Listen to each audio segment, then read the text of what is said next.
Welcome back. The fallout from the much-anticipated final report from special counsel John Durham has led to many takes. Ultimately, Trump was right all along. The media and Democrats pushed this hoax for years, knowing it was exactly that. The deep state is real. The report blasted the FBI, saying the agency rushed the Trump-Russia investigation forward on, quote, raw, unanalyzed and uncorroborated intelligence. But the question now becomes, was Durham's report an overall success, and will anyone be held accountable? Helping us answer this question is our panel. We'll kick this off with Amber Athey. What do you think? Well, I have to say it's not a success unless there are consequences to what the FBI has done here, right? I mean, reports are great, investigations are great. This was a bombshell, no question. It not only exonerated former President Donald Trump, but it also indicted the FBI. They started Crossfire Hurricane with basically no evidence and then continued the investigation when they knew that the dossier was most likely Russian disinformation, and they moved forward with spy warrants with non-actionable intel.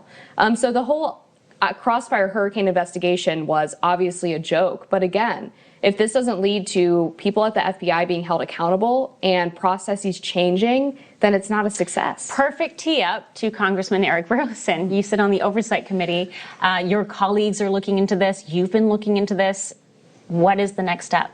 Yeah, the next step is that we start taking action. We're going to bring forward people for testimony. We'll probably will require subpoenas. Jim Jordan, I know his committee, the Judiciary Committee, is at this moment, they're doing a hearing with whistleblowers talking about the corrupt nature of the FBI and the Department of Justice. The way they describe it, it's become cancerous, and it's cancerous to the core. They had the fact that the FBI was conducting an investigation, trying to connect Trump to Russian disinformation, when the Russian disinformation was the Steele dossier. Funded by Hillary Clinton. Funded by the Clintons. And Garrett, they knew this. They knew that Hillary Clinton was giving them this information. They leapt at it. Yeah, to me it's an ultimate disappointment because I think Durham got very little for the plea deal, specifically with Kevin Clinesmith. There was a part of the report that focused on Kevin Clinesmith, and he just simply, quote unquote, declined to cooperate with the team after he pled guilty. And remind everyone who Clinesmith is, he's the attorney. He forged an email to the CIA that was the predicate for the very first FISA warrant. In exchange for Clinesmith's plea, give him, the opportunity to provide more intel.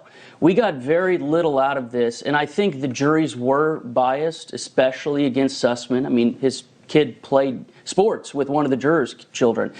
However, there were many chances for prosecution with, Rodney Joffe at New Star, who was spying on the DNS records of the sitting president. I think that he let him off the hook. Going back to all of this, too, going back to those names you just listed, John Durham actually took some of these cases to court, but he has lost on all of them. Look at the case against Igor Danchenko and Michael Sussman trials. The jury, sitting in and listening to the facts you just laid out and the facts that you guys are now looking at, said, not guilty. These are not trials that we're going to move forward with. And I don't think they had a chance of getting a fair trial in D.C. I mean, let's be honest. The jurors are biased just by the political makeup of the city, right? And then you have actual connections between these individuals that were coloring their view of the events that happened. You have people in D.C. who mostly hate Donald Trump. So the idea that they're going to take out intelligence officials who are their friends, their family members, maybe even them themselves, against a president that they despise, the whole thing was biased to begin with. Amber, it's just amazing, too, after this report came out, being in media, that the Washington Post insists that it stands by all of its reporting, which is now provably false after this Durham report. And the Washington Post and the New York Times won Pulitzer Prizes for their Russian collusion reporting. Congressman, is there anything we can do to tell them to give their awards back, or is this just an honor system thing? Yeah, I don't know what we can do to get involved, but what Congress needs to do is we need to defund the FBI and the Department of Justice. These people, they answer to money. That's all they care about. And then we need to investigate more people, and some people need to go to jail. over these things. But the only way to get there is to replace this president with an honest president who is actually going to turn this department around. And again, back to testament to how corrupt the FBI was at the very top. Part of this report showed also that Peter Strzok, remember, he said there's nothing to this investigation, but we have to run it to the ground. That should be all that we need to know to understand the state and the nature of our institutions, and to your point, has to be defended.